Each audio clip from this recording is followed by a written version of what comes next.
Assalamualaikum warahmatullahi wabarakatuh. Bismillahirrahmanirrahim. Alhamdulillahilladzi arsala rasulahu bil huda wa dinil haqq yudhhirahu 'ala ad-din kullihi walau karihal musyrikun. Asyhadu an la ilaha illallah wahdahu la syarika lah wa asyhadu anna sayyidana Muhammadan 'abduhu wa rasuluh. Allahumma salli wa sallim wa barik ala Muhammad wa ala alihi wa sahbihi ajma'in. Qala rabbi shrah li sadri wa yassir li amri wahlul 'uqdatam min lisani yafqahu qawli. Subhanaka la 'ilma lana illa ma 'allamtana innaka antal 'alimul hakim. Wala hawla wala quwwata illa billahil 'aliyyil 'azim. Allahumma yassir wa la tu'assir rabbi tammim bil khair. Allahumma anfa'na bima 'allamtana وعلمنا ما ينفعنا وزدنا علما. اللهم علمنا ما جهلنا وذكرنا ما نسينا. اللهم اجعلنا من الذين يستمعون القول فيتبعون أحسنه. وصلى الله على سيدنا محمد وعلى آله وصحبه أجمعين والحمد لله رب العالمين. قال الله تعالى: أعوذ بالله من الشيطان الرجيم. Yarfa'illahu alladhina amanu minkum walladhina utul ilma darajat. Allah Subhanahu wa ta'ala mengangkat orang-orang beriman di kalangan kamu dan orang-orang yang mempunyai ilmu dengan kelebihannya beberapa darajat. Suratul Mujadalah ayat ke-11. Yang saya muliakan seluruh ahli jawatan kuasa surau Taman Seraya, imam serta Bilal, tuan-tuan, puan-puan, haji dan hajjah, muslimin, muslimat, hadirin hadirat tetamu Allah dirahmati Allah sekalian. Alhamdulillah, kita bersyukur Allah Subhanahu wa ta'ala masih memberi umur kepada kita, memberikan kesehatan, kelapangan serta kesungguhan, semangat istiqamah kita dalam menunaikan ibadah sebagai tanda kita sebagai hamba kepada Allah. Dengan kita menunaikan salat, lebih-lebih lagi Allah sebut wa aqimus salah wa atuz zakah warka'u ma'ar raki'in, ya, dan tunaikanlah salat serta keluarkan zakat. Ini salat secara berjamaah, dan rokoklah kamu bersama dengan orang-orang yang rukuk. Itulah solat berjamaah. Dan dalam sehari semalam ada 2 shift malaikat yang Nabi sebut, yata'aqabu malaikatun nahar wa malaikatul lail. Ya, silih berganti, malaikat siang, malaikat malam. Maka setiap bila habis tugas mereka untuk tukar kepada shift yang lain, maka mereka ambil atau mereka melaporkan amalan-amalan hamba Allah kita lah kepada Allah. Mereka bawa. Jadi waktu maghrib tadi, malaikat malam baru masuk shift. Shift siang, subuh nanti. Maka bila balik kepada Allah, Allah akan bertanya dalam hadis menyebut, kaifa taraktum ibadi, ya, macam mana keadaan kamu tinggalkan hamba-hambaku, ya. Allah tanya kepada malaikat. Nabi sebutnya shift malam ni, tadi dia pergi ke hadrat Allah Ta'ala. Maka Allah akan tanya, bagaimana kamu tinggalkan hamba-Ku? Maka orang-orang yang berada di surau masjid, laporan malaikatnya, taraknahum wa hum yusallun wa atainahum wa hum yusallun. Laporan baik, kami meninggalkan mereka tadi dalam mereka bersolat, dan kami datang pagi subuh tadi mereka juga bersolat. Ya, dia akan repot begitu. Sebab subuh-subuh kita dah ada kat surau, maghrib kita dah ada kat surau. Laporannya baik. Bukannya saya tinggal mereka di pasar malam, dan kami datang semalam pun mereka masih di atas katil. Takut macam tu lah. Jadi pagi besok pun kita sampai sembahyang subuh, maknanya malaikat akan berkata sedemikian, taraknahum wa hum yusallun wa atainahum wa hum yusallun.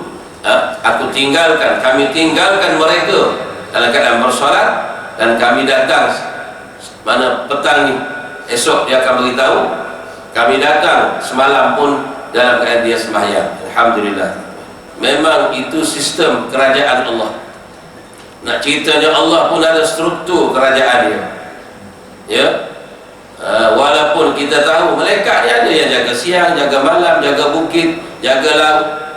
Malaikat jaga hujan, jaga rezeki. Kan ada belaka tu, yang menyampaikan wahyu, yang memberi rezeki, yang mengambil nyawa. Semua ada. Yang menyoal mayat dalam kubur, semua ada. Itulah kerajaan Allah yang maha sempurna. Ya, memang Allah tu sempurna, tetapi Allah nak beritahu bahawa kerajaan Allah ni besar daripada kerajaan manusia. Ya, Qulillahumma malikal mulki tu'til mulka man tasha. Ya, katakan oleh Muhammad, Allah ialah kerajaan bagi segala kerajaan. Allah sebut tu dalam surah Al-Baqarah, Allah tu kerajaan bagi segala kerajaan. Tu'til mulka man tasha, dia boleh beri kerajaan kepada kerajaan dia suka, dan dia boleh cabut kerajaan bagi orang mana kerajaan dia suka. Wa tanzi'ul mulka mimman tasha wa tu'izzu man tasha wa tudhillu man tasha. Dia boleh mulia, dia boleh hina siapa yang dia kehendaki. Itu di antaranya. Jadi nak ceritanya betul, di akhirat nanti pun Allah akan perintahkan kepada malaikat untuk seret ahli neraka masuk neraka.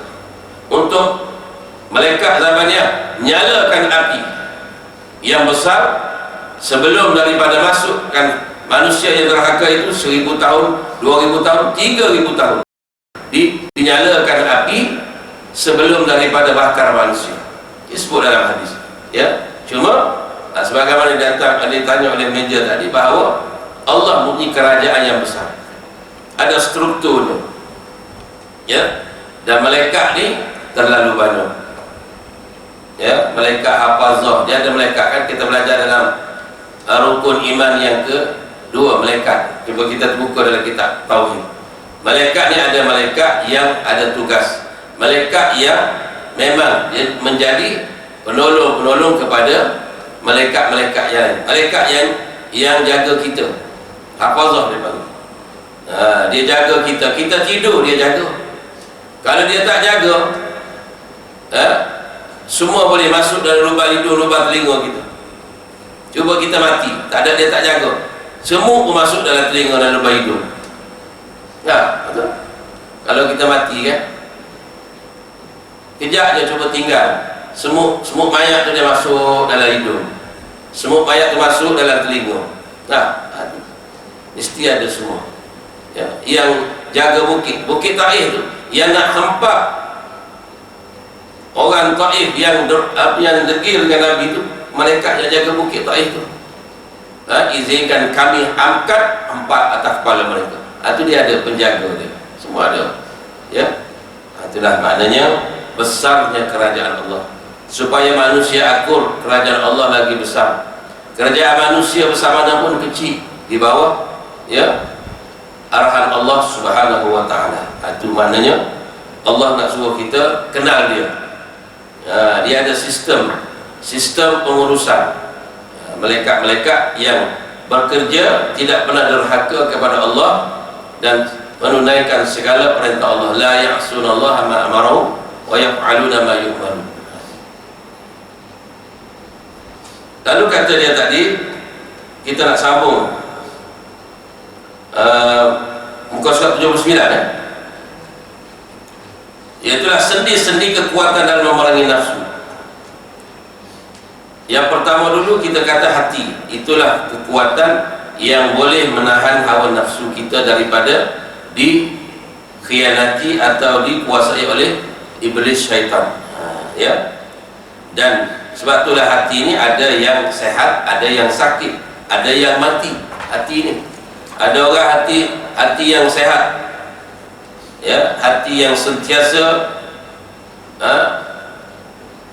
mengingati Allah Subhanahu wa taala, mentaati Allah Subhanahu wa taala, ya, hati yang tidak lupa kepada Allah, hati yang hidup tentu, hati yang sehat, hati hidup, hati sehat, hati hidup, hati sakit, hati mati. Dah ada 4 kategori. Yang kita tak nak tu hati sakit. Bila hati sakit, ada macam-macam penyakit dalam hati dia.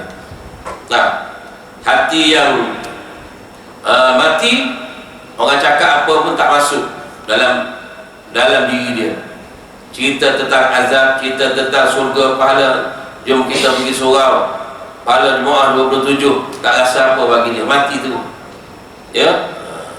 Maka mari kita pakat-pakat belajar, kerana belajar ni satu benda yang wajib, fardu, ya. Talabul ilmi faridatun ala kulli muslim.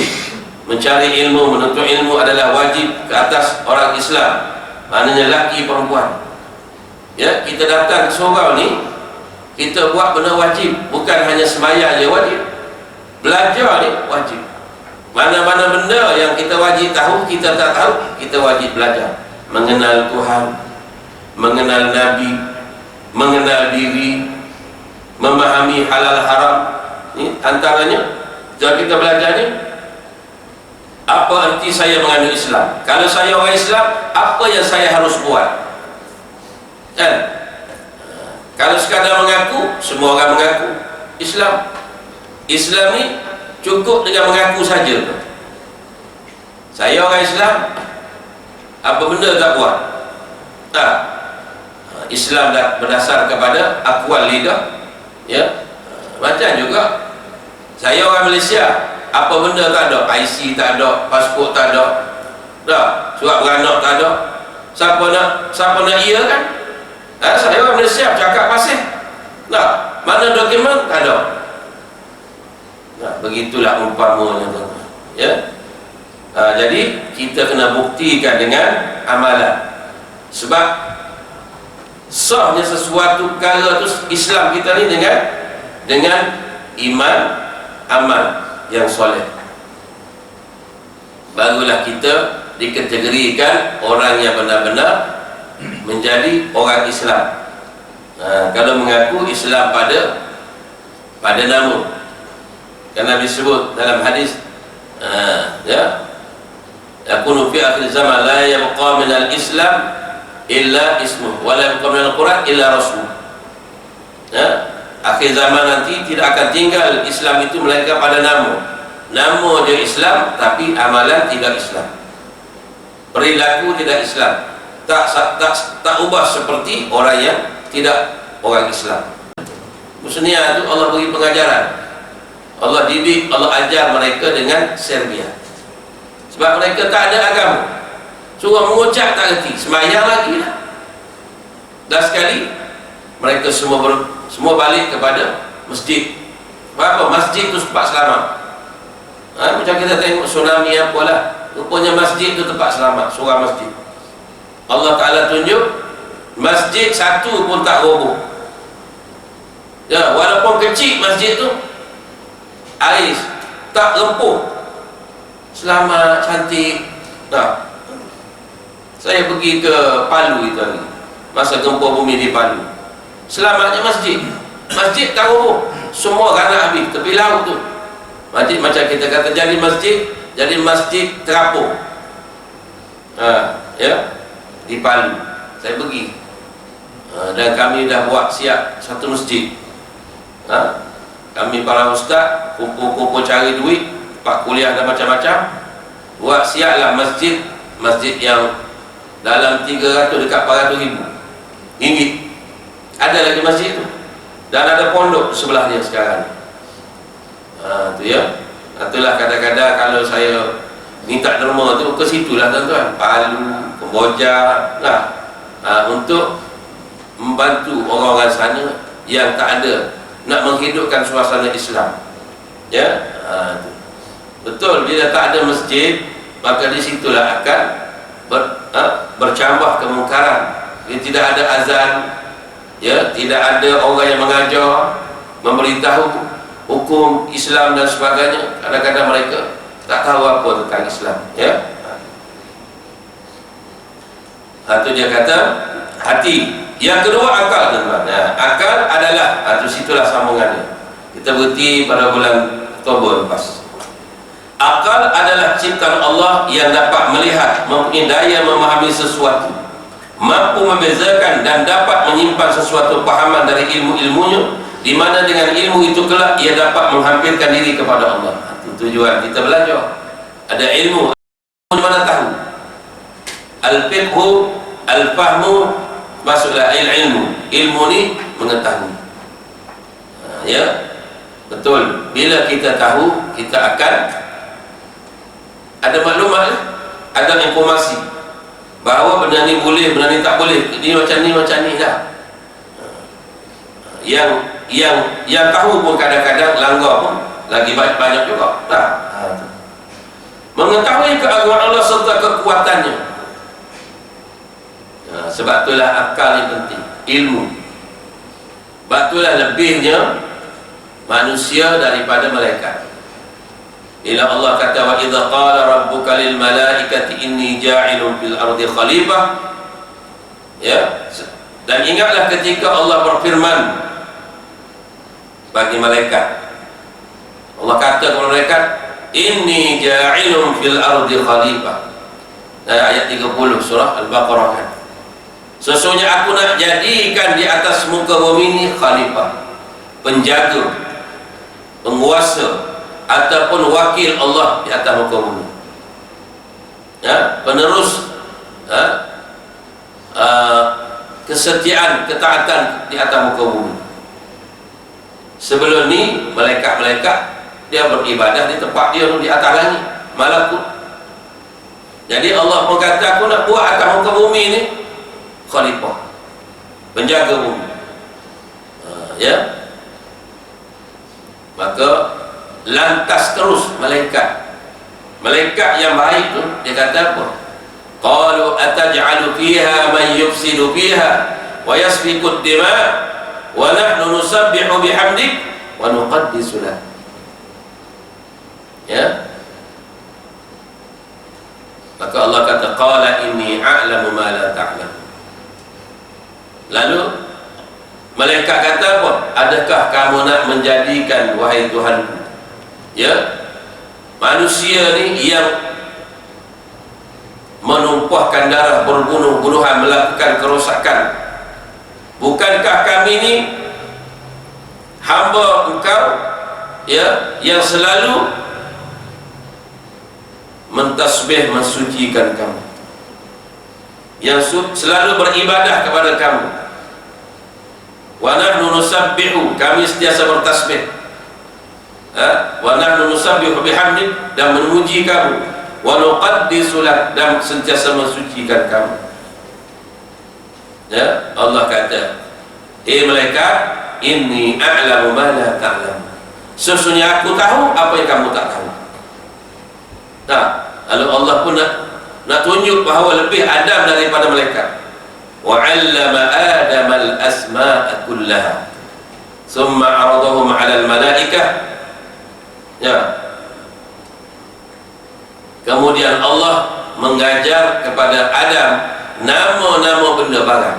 Ni pokok, ni rumah, ya, ni buah sekian, macam-macam nama-nama tu. Adam ada ilmu. Lalu dibentang kepada malaikat. Malaikat, cuba kamu sebut nama apa ni? Malaikat giling kepala, tak tahu. Adam cuba sebut, Adam sebut satu-satu. Hebat Adam. Sebab apa? Ada ilmu. Malaikat tu bersih, tak ada apa dosa. Ini nak cerita bagaimana lebihnya ya manusia daripada malaikat. Satunya manusia ada ilmu, ada pengetahuan, malaikat tak ada. Walaupun malaikat tak ada lelaki, tak ada perempuan, tak pernah buat dosa, walaupun sebiji apa pun tak pernah buat dosa. Tapi Allah kata, aku tahu apa kamu tak tahu. Aku tahulah kerja aku, soalan begitu. Jadi nak cerita dalam ayat tu bahawa lebihnya manusia antara kita ni adalah ilmu, pengetahuan. Pengetahuan. Dan pengetahuan itu duduk pada akal yang bijak, akal yang waras. Jadi akal seperti inilah yang dimaksudkan oleh firman Allah Ta'ala, innama yakhshallaha min ibadihi ulama. Surah Fatir ayat 28. Sesungguhnya yang takut, yang benar-benar takut kepada Allah dari kalangan hamba-hambanya hanyalah ulama. Ini bukti Allah letak dalam Quran. Orang alim ni Allah puji. Orang yang alim yang takut kepada Allah. Betul, orang alim dia tak takut kepada orang. Orang hukum macam mana, dia tak takut. Macam Nabi. Banyak mana orang alim yang kena bunuh. Dia baca sejarah Sa'id ibn Jubair. Banyaklah cerita-cerita zaman dulu. Kalau kita di Mesir itu Hasan al-Banna. Kalau tuan pergi Mesir, dia tak akan bawa kita pergi ziarah kubur Hasan al-Banna. Syekh Muhammad Mursi pun dia tak akan, dia rahsiakan. Dia takut kita pergi dapat inspirasi daripada situ. Kena pergi cari pelajar. Wahai pelajar, saya nak pergi kubur Hasan al-Banna, baru dia tunjuk. Kalau pemandu pelancong, dia tak akan tunjuk. Anwar Sadat dia tunjuk. Tapi ulama-ulama dia tunjuklah. Seperti Ibnu Hajar al-Asqalani, Ibnu Athaillah Skandari, pengarah kitab Hikam. Ulama-ulama besar memang itu dia tak boleh nafi lah. Itu ulama silam kan. Tapi nak ceritanya bagaimana ulama-ulama ni, Allah sendiri sebut hanya sesungguhnya yang benar-benar takut kepada Allah ialah para alim ulama. Sebab tu dia tak takut kepada manusia. Sebab dia tahu dia mati masuk syurga kalau dia dibunuh kerana mempertahankan agama. Batu orang kata Syahid Hasan al-Banna dikatalah wallahu alam sampai tahap kita nak sebutlah. Maknanya bila dia dia ditembak tu, dia nampak bidadari melambai-lambai, sehingga kan tambah nak sebut, dikatakan di kemaluannya ada mazi. Asyik bidadari melambai-lambai nak masuk syurga. Betul?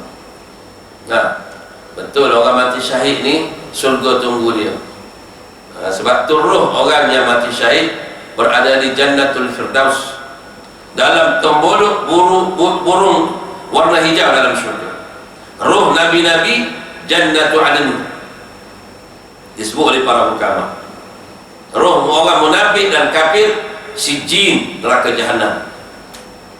Roh dia roh orang mukmin yang ada hutang terawal-awal, tak kemana-mana, syurga tak boleh pergi, mana tak boleh pergi. Betul lah Nabi sebut nafsul mu'min mu'allaqatun bidaini hatta yuqda anhu. Roh orang mukmin terawal-awal sehingga dijelaskan hutang. Patut kita kalau ada keluarga kita meninggal, kena jelaskan hutang. Dan memang dalam hukum pun sebelum bagi pusaka mesti dijelaskan hutang, barulah bagi harta pusaka. Kena tanya dulu, belum bagi pusaka tu hutang, si mati ni ada tak hutang dengan orang, hutang dengan tu macam-macam. Sebab apa? Walaupun orang mati syahid sekalipun, kalau mukmin yang sebenar, tapi ada hutang harta, hutang zalim, buat zalim ke orang. Sama juga, pernah buat zalim kepada orang, masa hidup tak minta maaf, Orang kena, itu hutang dengan manusia, hutang kezaliman, bukan hutang duit saja. Nah, itu disebut oleh para ulama. Ya, itulah kata ulama ya. Allah kata hanya sungguh yang takut pada Allah dari kalangan hamba ialah para alim ulama. Itu di antara fungsi akal, ya, akal yang bijak, akal yang banyak ilmu, orang panggil orang alim lah. Ya, Rasulullah SAW menyebut betapa tingginya nilai nikmat akal ini dalam sabdanya, ma khalaqallahu khalqan akrama alaihi minal aql. Allah tidaklah mencipta suatu kejadian yang lebih mulia daripada akal. Kita manusia ni pun cuba tak ada akal. Orang pandai kan? Orang tak pegang buah kita, tak ada akal kan? Ya, itu yang kata orang kampung saya dulu. Dia lulusan MCKK, belum dia kerja nazir kepada satu daerah. Nazir ni pelawak guru-guru di sekolah-sekolah. Memang besar. MCKK masa tu kan, masa tahun mungkin 30-an 40-an aku. Dia orang dikenali. Tiba-tiba dia ditakdirkan Allah dia menjadi gila. Ada apa lah? Ya, dia gila, maka terpaksa dipisah dengan isteri. Dah letak atas rumah pun tak boleh. Dia rosakkan barang. Last kali tambah di bawah. Letak di bawah rumah, dalam tempat dia lah. Ada rumah kecil, letak situ lah. Pagi nak bagi nasi, tengah hari bagi nasi, macam tu lah. Dia nak pakai kain, dia pakai kain. Dia tak pakai kain, tak pakai kain. Tak ada apa. Asalnya cerdik, orang bijak dalam kampung. Tapi bila dah akal tak ada nilai lah. Itu sebab itulah anugerah akal ini kena syukur kepada Allah. Sebab tu salah satu maqasid syariah dalam Islam yang 5, ya, salah satunya panggil hifzul aqal. Daripada hifzul din, hifzul din, apa lagi? Hifzul nasal, hifzul nafs. Hifzul akal, hifzul nasal, hifzul mal. Dia panggil maqasid tujuan syariat ni Allah turun. Agama Islam ni, hukum-hukum Islam Allah turun tujuan apa? Nak jaga 5 ni lah, ulama kata. Dia panggil maqasidus syar'iyyah. Jangan panggil maqasid itulah. Apa dia? Agama nak jaga agama. Supaya sebab tu orang murtad kena bunuh. Nak jaga nyawa, sebab tu orang bunuh orang, dia kena bunuh balas. Dia sabit kesalahan, tu nak jaga, mesti dibalas. Akal, sebab tu tak boleh merosakkan akal. Minum benda mabuk sehingga menjadi mabuk, tak ingat, bunuh akal, maka kena sebat 40 rotan. Zaman Umar disebat 80 rotan, ditambah 40 lagi. Pak Umar ni di antara tajdid Islam.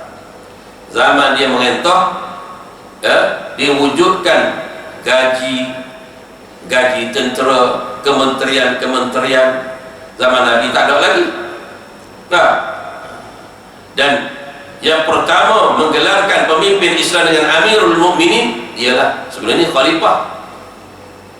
Dan di zaman dialah, ya, Baitul Maqdis jatuh ke tangan Islam. Ya, sampai ke Spanyol, Islam dapat buka kawasan baru, jajahan baru, ya, berkekalan sampailah jatuhnya Hamra. Jatuhnya Hamra. Lepas tu kalau kita pergi sana, ada lagi kesannya, cantik, ya, salah satu tempat yang dikatakan benda yang cantik di dunia. Lepas tu orang Islam lah, Taj Mahal tu orang Raja Islam, orang Islam yang buat. Hamra, orang Islam yang buat.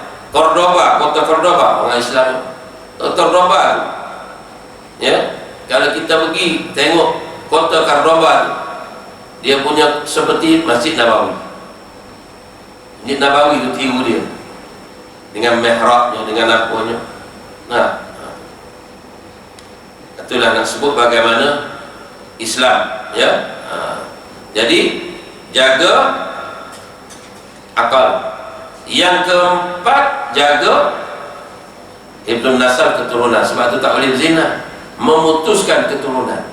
Maka kena sebat bagi yang dara dengan turunan. Yang dah kahwin, rejam sampai mati. Itu hukum Islam. Ada dalam Quran yang telah nasah bacaan, hukum tak nasah. Itu tuan-tuan, Nabi bimbang dah, masa Nabi hidup lagi, Nabi kata, aku bimbang kepada umatku akan datang, hukum rejam ini mereka tidak akan mereka akan tolak. Sebab apa? Ayat nasah, hukum tak nasah. Dalam Quran itu ada nasih mansukh. Ada ayat yang masih ada hukum tak dijalankan, dah masuk dengan hukum lain. Ya, ada yang tulisan dinasah, dibuang, tetapi hukum tetap berjalan. Itulah dia hukum rejam sampai mati bagi zani muhsan.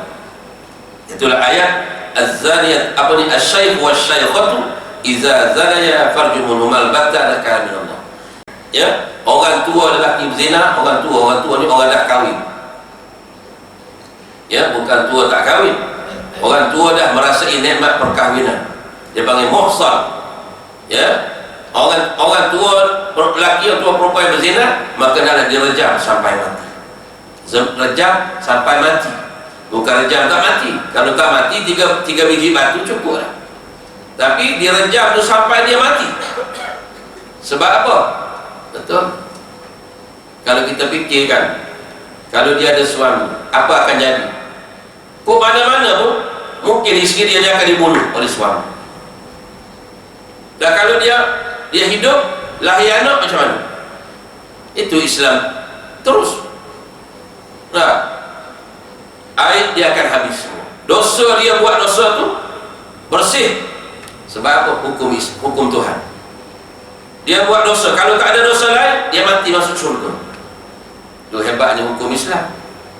Nah, dan yang keempat, menjaga harta. Tak boleh ambil harta orang, kena potong tangan. Dia panggil apa? As-sariqu was-sariqatu faqta'u aydiyahuma jazaa'an bima kasaba nakalan min Allah. Itu ayat Quran, masih ada lagi. Ya, orang mencuri, lelaki curi perempuan, dipotong tangan. Sebagai balasan atas apa yang mereka kerjakan. Apa? Curi harta orang tu kumpul, puluh-puluh tahun kumpul nak beli barang kemas, tiba-tiba zap, dia ambil sekali. Ambil malaya. Kalau ada tangan tak mau kerja, nak cari curi harta orang, baik puluh tangan minta sedekah lagi bagus. Dah, memang logiknya begitu. Dah, kena dah Allah buat tu memang. Orang yang merompak menyamun dalam suratul Maidah juga. Ya, kalau orang yang mengugut di penjara lah. Nah, dan kalau mengugut saja di apa? Di kerak tangan, bersilang. Kalau dia rompok, dia ikat tangan tuan ni, dia ambil barang tu, tuan dia rompok ni, ambil barang orang depan mata tuan dia. Curi ni, tuan dia tak nampak, tuan dia beri curi masuk dalam rumah. Itu curi lain. Rompok ni tuan dia tengok. Nah, tuan tengok, dia ikat ke, dia ugut ke, dia tak pistol ke, dia tak parang ke, bagi barang kemas. Kalau tidak, itu rompok. Macam mana hukum? Bersilang, tangan kaki dua, tangan kanan kaki kiri kena potong bersilang. Kalau dia bunuh, dia rompok dan bunuh, potong bersilang, disalib. Itu dalam Quran, boleh tengok dalam suratul Maidah, ya, ayat ke 35 tu, 33 ke 45 lah. Itu nak sebutnya ada. Itu dah nak sebut akal tadi. Akal tu jadi panjang. Rasulullah SAW berpesan kepada Sayyidina Ali karramallahu wajhah, "Idza taqarraba an-nasu ila Allah Ta'ala bi anwa'il birri fataqarrab anta aqlika." Bila manusia mendampingi Allah dengan melakukan berbagai amalan kebajikan, maka engkau dampingilah Allah dengan akal fikiran engkau. Kan kita pergi dengan akal. Kita seolah macam kita sembahyang, Allahu Akbar, akal kita yang berjalan. Seolah kita berada di hadapan Allah, kerdilnya aku ya Allah, di hadapanmu yang maha mulia, maha besar, maha agung, ya, maha gagah, maha perkasa. Aku sujud di hadapanmu ya. Kita rasa dalam pemikiran kita, dalam hati, dalam pemikiran kita. Malam tubuh kita berada di sini, tapi akal kita berjalan. Betul lah kata Nabi, as-salatu mi'rajul mu'min. Solat sembahyang ni mi'raj, naik ke langit bagi orang mukmin. Hati jiwa kita terus seolah berada di hadapan Allah. Itulah sembahyang yang khusyuk. Itulah di antara yang Nabi sebut pesan kepada Sayyidina Ali, bila kamu beribadah, kamu kena rasa seolah kamu berada di hadapan Allah Ta'ala. Baginda juga bersabda, mattasaba rajulun misla fadli aqlin yahdi sahibahu ila huda wa yarudduhu an radiyyin. Tidaklah beruntung seorang lelaki dengan satu pemberian dibanding dengan kelebihan kurniaan akal yang dapat membimbing pemiliknya kepada petunjuk dan menahannya dari perkara yang buruk. Riwayat Al-Mujbir. Akal kita lah yang buat pilihan baik buruk. Akal orang yang waras, maka dia akan pilih benda yang baik. Tak kira apa lah, dia akan menselusuri jalan-jalan yang baik, jalan yang bawa kebaikan, kan? Bila kita diberi akal itulah anugerah Allah yang besar. Maka dia suruh kita guna akal itu sebaik mungkin untuk mendapat petunjuk, menahan diri daripada perkara yang buruk, kan? Itulah sebab tu akal ni anugerah Allah. Oleh kerana betapa tingginya nilai akal, maka Islam menganjurkan agar akal diisi dengan ilmu. Jadi macam kita kata, solat akal ni macam software lah, laptop dah kosong, maka sebab tu kena isi. Laptop tu nak suruh boleh guna, kena isi software ni. Macam tu lah juga. Sebab tu laptop tu dia ada apa? Motherboard ke apa? Motherboard ke? Tak ingat dah, saya tak kerti benda tu. Yalah, kena isi benda tu untuk dia boleh masuk maklumat. Akal kita macam tu lah, kena masuk maklumat yang baik, maklumat pula yang betul. Jangan ambil maklumat salah. Maklumat yang betul daripada Quran hadis. Jangan ambil maklumat daripada musuh Islam. Last sekali kita ikut. Bila kita ambil maklumat tu salah, ikutan kita salah, perjalanan kita pun salah. Macam tu lah. Tu macam handphone ni kan, dia benda baik, tak cuba kita benda buruk boleh isi juga. Itu tuan-tuan, macam tu lah akal kita. Itulah sebab tu Allah kata akal ni anugerah yang paling besar. Dan dia kata makrifah serta mendalami segala urusan agama, agar dengan ilmu-ilmu itu akal menjadikannya sebagai akibat memandu segala tindakan. Lepas tu kita nak pilih orang yang nak pandu kita pun, nak pilih orang yang berakal, orang yang bijak, orang yang punya ilmu. Lepas tu dalam Islam, kalau kita buka dalam Al-Ahkamus Sultaniyah, termasuk Ibn Khaldun dalam Muqaddimah, kepimpinan yang utama yang harus diangkat ialah al-ilmu, al-mutawassilu ila ma'rifatin nawazil wal ahkam. Imam Al-Mawardi sebut dalam kitabnya Al-Ahkamus Sultaniyah. Cuma Ibn Khaldun dia dahulukan adil daripada ilmu. Tapi Imam Mawardi meletakkan ilmu. Orang nak boleh jadi, nak diangkat sebagai pemimpin pada manusia, negara ke negeri ke apa ke, ilmu yang sampai tahap boleh menguruskan urusan agama dengan betul. Hukum hakam, an-nawazil wal ahkam disebut oleh Mawardi lah. Termasuklah ilmu-ilmu yang berkaitan dengan dunia dan akhirat lah, dunia dan akhirat. Lepas tu akal, nak cerita akal. Di antara berhak yang antara yang hak dengan yang batil sebuah sabda Rasulullah sallallahu alaihi wasallam, may yuridillahu bi khairan yufaqihu fid din. Siapa yang Allah inginkan kebaikan pada dirinya, diberikan kepahaman yang mendalam dalam agama. Nabi kata siapa-siapa yang Allah nak jadi dia baik, Allah akan beri dia faham agama. Faham agama mana? Rajin mengaji, rajin belajar lah. Bila dia rajin belajar, dia faham agama. Dia tahu halal haram. Ya, benda ni boleh, benda ni tak boleh. Bercakap dengan macam ni boleh, bercakap macam ni tak boleh. Sebab apa? Dia ada agama. Betul. Tapi orang tak ada agama, dia bercakap suka-suka dia je. Kalau orang ada agama, orang ada iman, orang ada ilmu, dia tak akan merapu, dia tak akan bercakap bohong, tak cakap dusta, tak berjanji palsu. Tidak.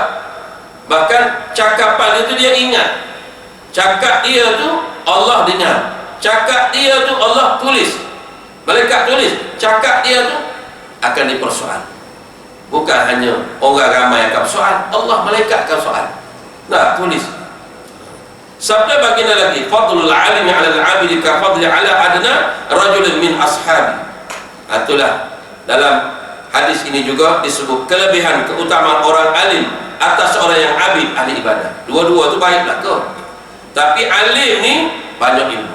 Hak seorang ni abid ni ilmu tak banyak tapi rajin buat amal. Itu abid dia panggil.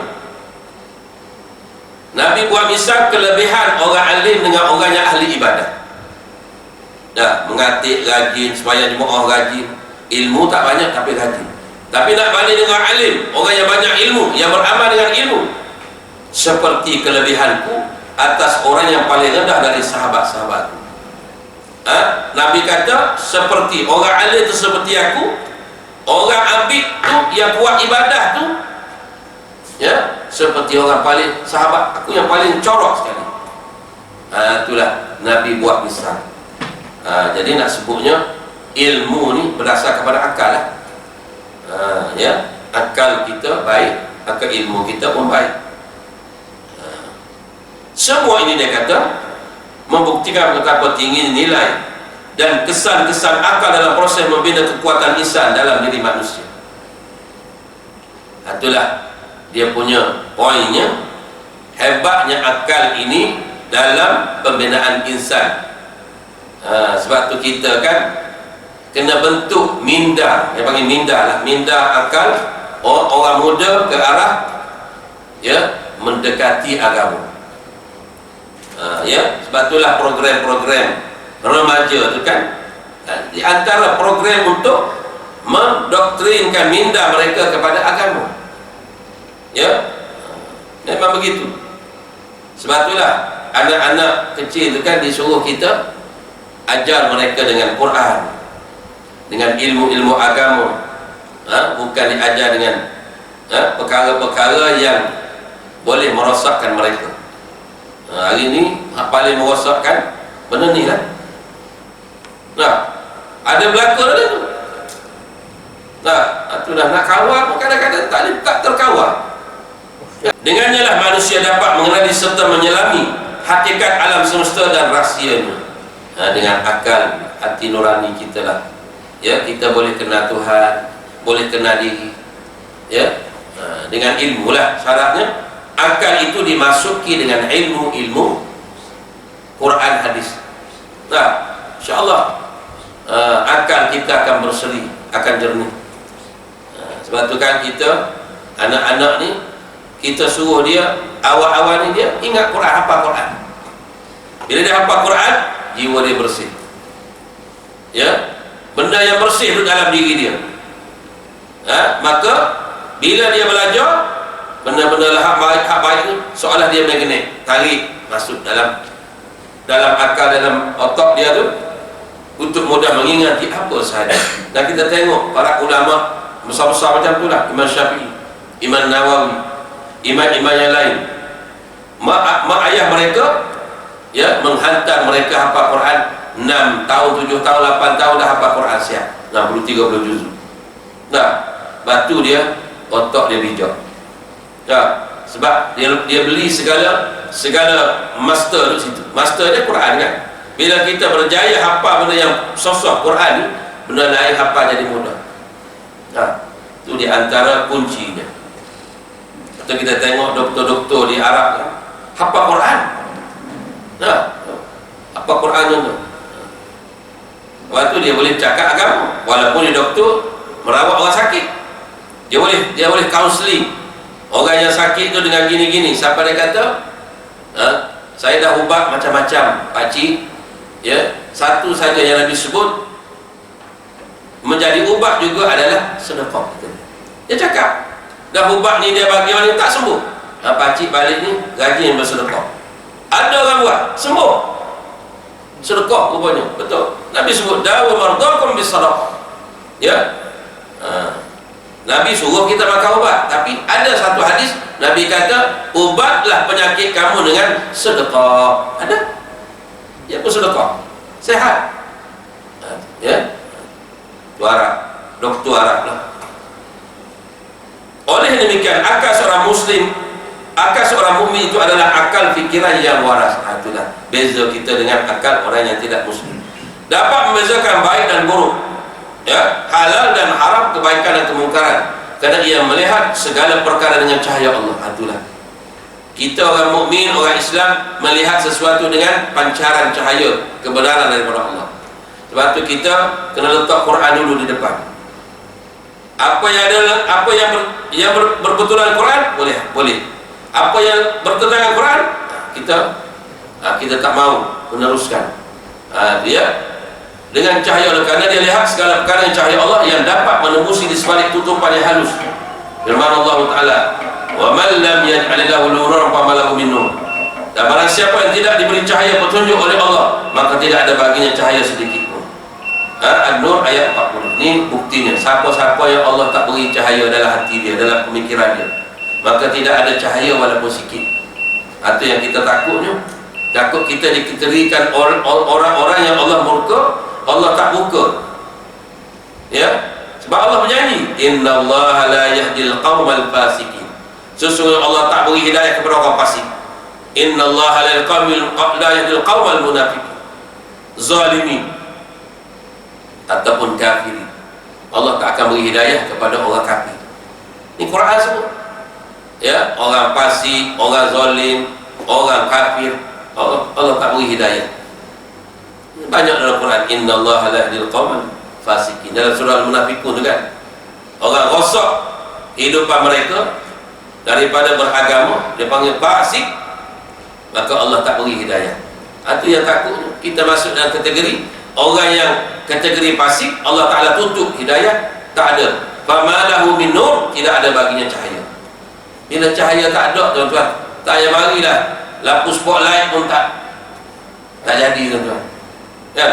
Turunlah malaikat janggut panjang 10 jengkal daripada langit pun tak jadi apa. Sebab apa? Tuhan tutup. Sebab tu kita kena, bila kita sebut ihdinas siratal mustaqim, ya Allah tunjuk aku jalan lurus, jalan benar, jalan betul. Jalan menuju kepadamu ya Allah. Itu kita minta sungguh-sungguh dalam sembahyang, luar sembahyang. Itu doa tu. Doa. Waktu sembahyang ni doa. Ya, Fatihah itu menjadi wajib. Ya, kita sebut siratal ladzina an'amta alaihim. Iaitulah jalan mereka yang telah kau beri nikmat. Nabi-nabi, siddiqin, syuhada, salihin. Ya, dalam Fatihah itu ada. Cahaya akal seseorang mukmin itu sentiasa bersinar, tidak dapat dipandang kecuali oleh kerja-kerja maksiat yang berkekalan. Akal kita bersinar, bercahaya itu, ya, akan sentiasa cerah, bercahaya, ya, tetapi dia akan terpadan dengan kerja-kerja dosa. Tetapi dia kata, mana maksiat berkekalan, bukannya berterusanlah. Kalau kita buat dosa, kita berhenti, kita taubat, tak apa. Dilakukan pula secara terang-terang dan tidak boleh diikuti dengan taubat, tak menyesal. Ya, Rasulullah SAW menjelaskan, man faraqa dzamban faraqahu aqlu la ya'udu ilaihi abada. Siapa yang melakukan dosa, maka bercerailah akalnya daripada dirinya, ia tidak akan kembali pada yang buat selama-lamanya. Yang kita takut gitulah. Sebab tu kita kena, bila kita salah buat dosa, taubat, istighfar kepada Allah Ta'ala, supaya hati kita bersinar balik, nampak benda baik. Ya? Salah satu lagi makanan kita pastikan halal, jangan haram. Kalau makan benda haram, tak nampak benda baik. Sebab cahaya tu diselaputi oleh benda yang tak baik, benda yang haram tu. Ya, lagi sikit lah. Laula, sabda Nabi lagi, ya, laula anna asyayatin yahumuna ala qulubi bani adam lanadharu ila malakutis samawati wal ard. Kalau tidak kerana syaitan-syaitan itu mengelilingi hati anak Adam, nescaya mereka dapat melihat, merenung kerajaan Allah di langit dan di bumi. Tetapi oleh kerana banyak dosa selaput, kita tak nampak, hijab tertutup, dihijab oleh Allah. Betul orang soleh kan, dia nampak benda-benda yang di langit, dia nampak. Betul? Kadang-kadang orang wali-waliullah kan, dia nampak. Kadang-kadang benda dia pergi ke kubur tu, boleh nampak suasana dalam kubur. Kita sebab kita banyak dosa, ya, mata kita banyak dosa, hati kita banyak dosa, maka terselaput dengan dosa tersebut lah. Sebab tu Tuhan tutup benda-benda yang benda gaib. Ya. Anas bin Malik radhiyallahu anhu menceritakan, lamma dakhaltu ala Utsman radhiyallahu anhu wa kuntu qad laqitu imra'atan fi tariqi fanazartu ilaiha sazaran wa ta'ammaltu mahasinaha. Faqala Utsman, lamma dakhaltu yadkhul ahadukum wa asarru zina ala 'ainaihi amma 'alimta anna zina al-'aini an-nazar. La tatubanna aw la u'azzir la tatubanna aw la uzirannaka. Faqultu wa awahyu ba'da an-nabi faqala walakin basiratu wa burhanu wa furasatu sadiqah. Hadis terakhir ini dia kata cerita, ya, Utsman bin Affan dengan sahabat Nabi yang bernama Anas bin Malik. Anas kata, Anas ni sahabat Nabi juga, sahabat baik Nabi. Anas kata, semasa aku masuk menemui Sayyidina Utsman bin Affan radhiyallahu anhu satu hari, aku bertemu seorang wanita dalam perjalanan lalu. Sebelum aku nak pergi jumpa Utsman tu, aku lalu adalah perempuan kok tepi jalan tu, aku kerling tengok, mengerling. Maka aku sempat mengerling pandangan dan tertarik kepada kecantikannya. Kata anak, aku tengok sekali, terpikat juga, kata dia lah, dengan perempuan tadi. Lalu semasa aku menemui Utsman bin Affan, Utsman berkata kepadaku, seorang dari kamu menemuiku sedang kesan zina kelihatan pada kedua matanya. Ya, sahabat Nabi kan, lebih pada tu wali lah sahabat Nabi ni, takkan lebih rendah pada wali. Nama sahabat Nabi Khulafaur Rasyidin. Ya, bila Anas sampai, Anas sebelum sampai rumah Utsman tu, dia kerling, sempat kerling pada seorang perempuan yang cantik. Lalu dia pun berasalah kot minat dengan perempuan tu dah. Lalu sampai depan Utsman kata, seorang dari kamu menemuiku sedangkan kesan zina kelihatan pada kedua matanya. Utsman kata tu, ada orang tu mari jumpa aku, tapi kat mata dia ada kesan zina, ada dosa zina. Sayyidina Utsman ni Nabi malu dengan dia tu. Ni Utsman ibn Affan, ya, sahabat yang memang kaya dan banyak mewakafkan harta dia. Ya, harta dia, wakaf dia sampai hari ni ada di Madinah tu, tuan-tuan. Tuan-tuan pergi Madinah tu, daripada tu hotel tu ada tulis wakaf Sayyidina Utsman sampai hari ni. Dan banyak perigi, tapi perigi sekarang tak ada air lah. Ya, dia tutup perigi, ada satu perigi tu tak, memang tak ada air pun, tak ada lah. Ya, dia beli, dia wakafkan. Mula-mula dia nak beli terus, nak beli Yahudi tak nak bagi. Sebab Yahudi nak ambil kutip, nak kutip hasil. Orang pergi ambil air, dia charge Yahudi. Jadi sekali lagu dia kata, kalau gitu saya sewa lah, hari ni saya sewa, esok awak punya. Jadi tahi dia sewa, dah dia bagi free, orang ramai datang, dah tahi Yahudi kena bayar, siapa nak pergi. Cerdik senang Utsman ni. Last kali dia kata, aku jual lah kat kau. Dia nak jual, mula-mula tak nak bagi. Bila dia jual, dia beli bagi pun percuma. Tu dia banyak mewakafkan harta. Ya, Nabi kata aku malu dengan Sayyidina Utsman sebab Allah Ta'ala pun malu dengan dia, seorang yang sangat malu. Dan dia ni disebut sebagai Dzunurain. Kenapa? dia menantu Rasulullah 2 kali. Dua anak Rasulullah menjadi isteri beliau, ya. Dan beliau mati syahid sedang baca Quran, ditikam secara curi, bersembuh darah dia dekat Quran yang dia baca. Dan Quran yang hari ini dia panggil resam Utsmani itu di zaman dia lah ditulis, disusun, dihantar kepada negara-negara Islam untuk dibaca. Sampai hari ini tetap dipanggil resam Utsmani, bukan Majid dah kita sekarang. Tuan-tuan, ya, itulah hebatnya Sayyidina Utsman. Lalu kata dia, seorang kamu mengaku sedang kesal zina kelihatan pada kedua matanya. Lalu dia kata, adakah engkau mengetahui bahawa zina mata itu telah memandang, ialah memandang. Zina mata ni memandang kepada anak dara orang dengan penuh keinginan. Mana begitu? Hendaklah kamu bertaubat atau aku akan mengenakan hukuman ta'zir. Dia kan khalifah, ya. Sama ada kamu nak taubat ataupun aku sebab kamu. Ta'zir ni mungkin sebab lah, ya. Ta'zir ni mengikut pemerintah, ya, bukan hudud. Ta'zir ni denda boleh, kerja berat boleh, penjara boleh, apa saja yang dikehendaki oleh pemerintah, itu nama ta'zir. Tuhan tak tentukan apa hukuman, ya. Lalu dia kata, lalu aku pun bertanya, adakah lagi wahyu kepadamu selepas Nabi? Anak kata, ada wahyu baru ke turun ni tentang zina-zina mata ni? Maka Utsman menjawab, tidak, tetapi dengan pandangan basirah hati, burhan dan firasat yang benar. Tapi betul lah Nabi sebutkan, ittaqu firasatal mu'min, takutlah kamu akan firasat orang-orang mukmin. Betul, orang alim dia bercakap begini-begini akan masa depan. Betul, firasat dia tu Allah bagi firasat, ya. Orang Melayu akan jadi begini-begini, dia firasat dia tu memang betul. Nabi suruh takut kepada firasat mereka. Tu ulama-ulama dah beritahu gini-gini kan, maka kita kena ambil peduli kata-kata orang alim, kata-kata ulama. Tapi kadang-kadang kita dia bukan Nabi, kita kata dia bukan Rasul, tahu mana benar, ya.